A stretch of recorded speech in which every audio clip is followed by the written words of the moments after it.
মায়ের ভালোবাসা ছোট্ট শুভর বয়স মাত্র ৮ বছর। ওর বাবা মারা গেছেন অনেক আগেই, তাই মা রিনা বেগমই ওর সবকিছু। অভাবের সংসার, কিন্তু মা কখনো শুভকে বুঝতে দেননি যে তাদের কত কষ্ট। নিজে না খেয়ে থেকেও ছেলেকে খাইয়ে দেন, নতুন জামার বদলে পুরনো কাপড় সেলাই করে পরান। একদিন স্কুল থেকে ফিরে শুভ দেখল মা খুব ক্লান্ত হয়ে খাটের এক কোণে বসে আছেন।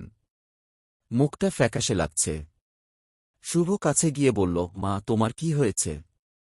মা হেসে বললেন, কিছু না বাবা, শুধু একটু মাথা ধরেছে। কিন্তু শুভ জানত মা সারাদিন হয়তো না খেয়েছিলেন। ওর খুব কষ্ট লাগল।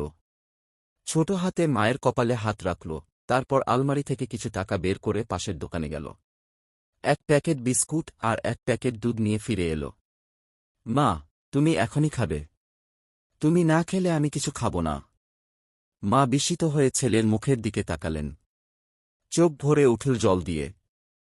ছেলেকে বুকে টেনে নিয়ে বললেন, তুই আমার কত বড় হয়ে গেছিস, শুভ। তুই থাকলে আমি কখনো কষ্ট পাব না। শুভ মাকে জড়িয়ে ধরল। ওই মুহূর্তেই মা ছেলের পৃথিবীটা যেন ভালোবাসায় ভরে উঠল। এরকম মজার